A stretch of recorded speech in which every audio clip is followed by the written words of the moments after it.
welcome back to my channel. How is everybody doing? I hope you guys are doing amazing. I am so excited for today's video because I'm going to be making some sourdough bread.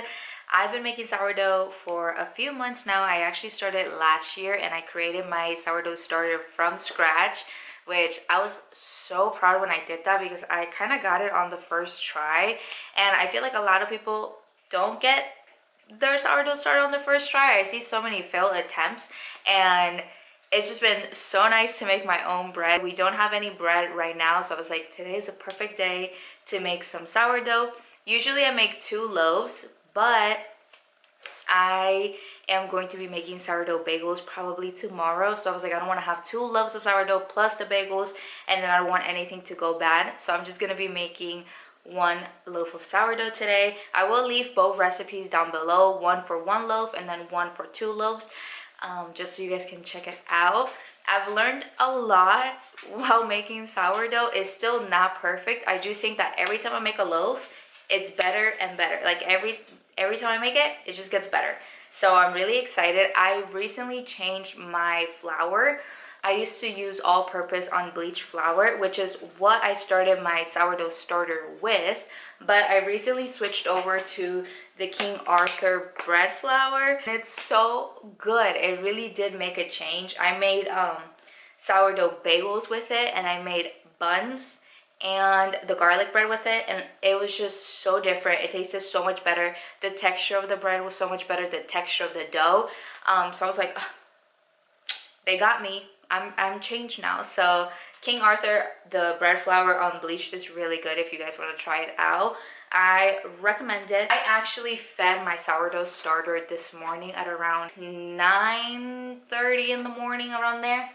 And it is 12:40 right now. It has already doubled in size. I had it in the oven with the light on, and this is what she looks like. The best way to tell if your sourdough starter is ready to bake with, I like to get a little cup with some water, just dump it in my cup.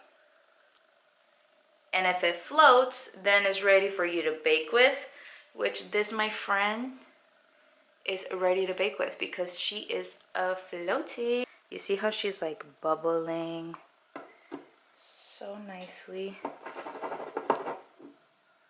Look. Sourdough is trippy because it's literally like moving. That thing is alive. Sourdough is going to take over the world one day, I swear. As far as ingredients, sourdough is one of the easiest things to make because it has very few ingredients. The only thing you're going to need is a lot of time to make this bread, but it doesn't have to be super complicated, okay? You're going to need 500 grams of the King Arthur bread flour, which I've already measured out in my bowl right over here. 300 grams of warm filtered water, not too hot, just warm, or room temperature is fine. It's supposed to be 10 grams of salt, but I'm doing 16. I feel like sometimes my sourdough doesn't have too much flavor, so I'm just gonna add a little bit more. I'm gonna do 125 grams of active starter, which I haven't measured that out yet. I'll show you guys how I do that. I have my scale right here and it's set to grams. I'm gonna go ahead and add the water in here, and then I'm just gonna zero that out, and I'm gonna dump 125 grams of sourdough starter into the water. If you guys don't think you're able to stop at a really good point and like you think like you're gonna mess it up, you can do it in a different bowl.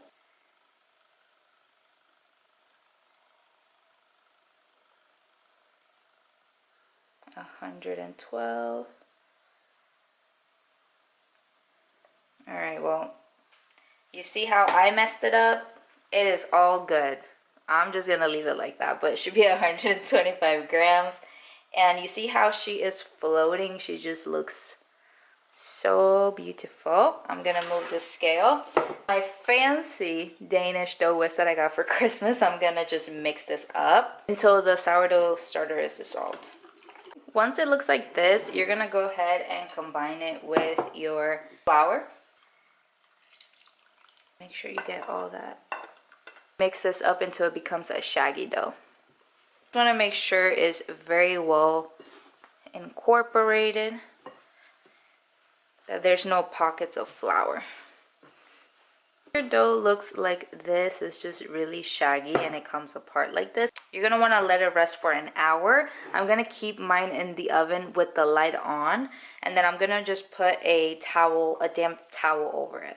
And my timer just went off. It's been a whole hour. I went ahead and took out the bread out of the oven. And do you guys remember how before it was a very shaggy dough? Now when you pull it, you should be able to pull it higher. You see? That is what it should look like now. I've heard before that it's better to add the salt an hour after you have combined your sourdough starter and the dough. I don't know why, but I'm gonna go ahead and add my salt to the bread with a little bit of water and just try to mix that salt in and do a few stretch and folds. And my hands are moist and we're just gonna mix it all in.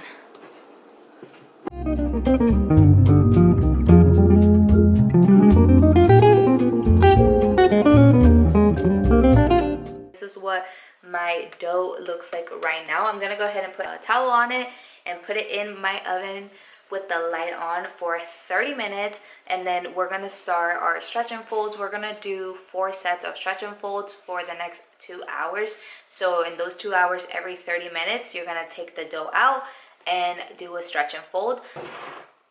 First set of stretch and folds, you're just gonna grab one side right here, and then you're gonna lift up like that and then fold, and then switch, move your bowl, do the other side, lift up and then fold, and then next side, nope, fold, and then the last side, same thing, and then fold.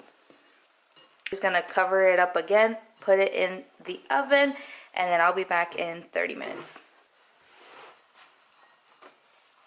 Alright, this is what the bread looks like now. It's filling up the bowl a little more, and you can see it has a little bit of bubbles. We're gonna do our third stretch and fold. So just grab from the bottom and then fold, turn the bowl.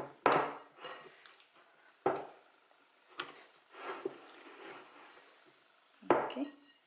And then once you do that, you're gonna cover it again, put it in the oven, and then set your timer for an extra 30 minutes. It has been 30 minutes and I'm gonna do my last set of stretch and folds. This is what my dough looks like so far. It's taking up a lot of space. It still quite hasn't doubled in size, which I'm hoping it does because we gotta be out of here soon. But I'm gonna do my last stretch and fold. And then after this, we're gonna let our dough bulk ferment in the counter for 2 hours, or until it has double in size. It's been a whole hour, and I know this was supposed to sit for 2 hours, but I think it might be ready. And also I have to go somewhere, and I don't want it to sit in my counter the whole time I'm gonna be gone, because I'm gonna be gone for a long time. So I'm gonna go ahead and shape this. Lightly flour my surface. You don't want to add too much, just enough. This is supposed to come out on its own. For me, honestly, it never does. Let's see. No, like it never, but it's supposed to leave your bowl pretty clean.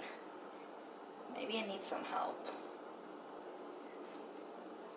Actually, that is the cleanest pool I've ever had, which honestly, my dough is ready. That's just what that means. And I'm gonna go ahead, I know this is supposed to be for 1 loaf, but I'm actually gonna cut it in half and make 2 smaller loaves. Like that. Separate her. Okay. Stretch her out like this. And then you're gonna fold this side, then roll it on itself, and then do this circular motion. So now that I have my dough ball right here, I'm just gonna put it to the side, and I'm gonna do the same thing to this one. So stretch it out. This is clearly not even dough because this one's bigger. I'm gonna stretch it out like this. Don't smush it down because it has bubbles. And I think those are good. So stretch it out, fold it over itself, and then roll it. And then just make a little ball. Look at that. That looks so good, you guys. And it has a bunch of, like this one that I just made. You guys see that? It has a bunch of little bubbles on it. They just look really good. I'm so happy. For the first shaping, you just want to let them rest so they just relax. And then after they relax, after 20 minutes, you do your final shaping. All right, let's go ahead and do our final shaping. And flip them upside down. Wow, that looks so good. And we're gonna do the same thing we did. So we're gonna stretch it out. We're gonna go ahead and fold it, and then the same thing we did before, like that. This one is done, and this one's gonna be just a regular sourdough loaf. Put it into your Benetton, and you wanna put it upside down, and you just plop it in there. And then some people like to stitch this up. Honestly, I don't think it really matters. Just cover her up. The same thing, put it upside down, stretch it out. And I'm actually gonna make this one into an Asiago one. I love adding Asiago to my bread. Put a ton right there, fold it over, do some in here, fold it over, do some on top, and then roll it.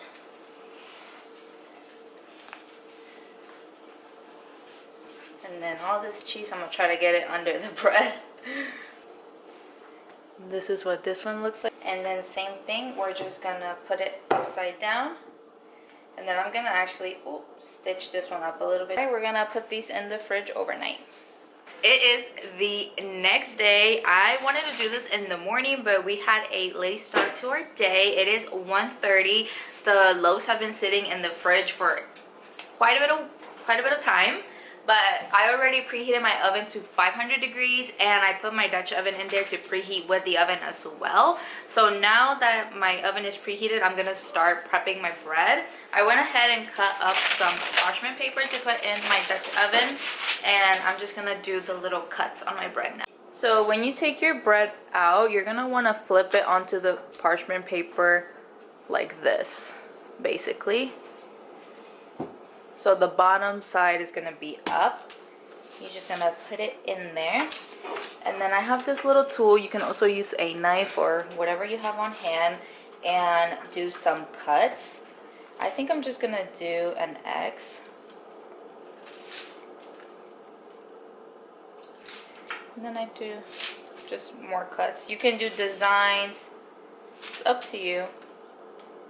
This is the design that I did. Let's see how it comes out. Drop my bread in here. Put the lid on. Okay. Just gonna bake that in the oven with the lid on for 35 minutes at 500 degrees Fahrenheit. And then once the 35 minutes is done, lower the temperature down to 425 degrees. And we're gonna bake that for an extra 10 minutes.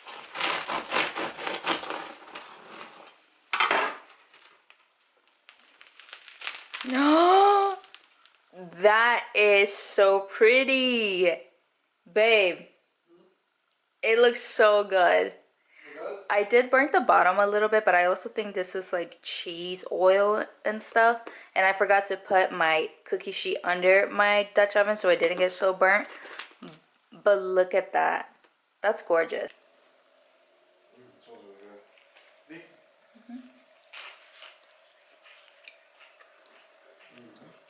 Wow.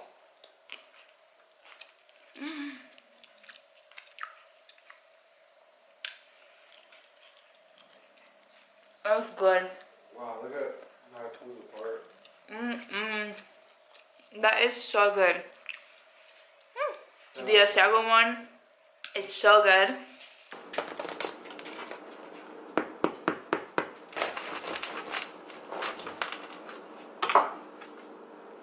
Ready, guys? That is so beautiful. Oh my goodness. I'm so happy. This is the best bread I've ever made, for real.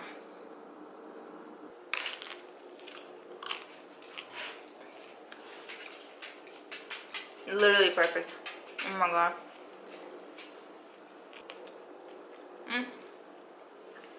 So good. Best sourdough recipe ever. Thank you so much for watching. I hope you guys love it, and you definitely need to try it out. This is so good. It's gonna be gone like tomorrow, but I love you guys so much, and I'll see you on my next video.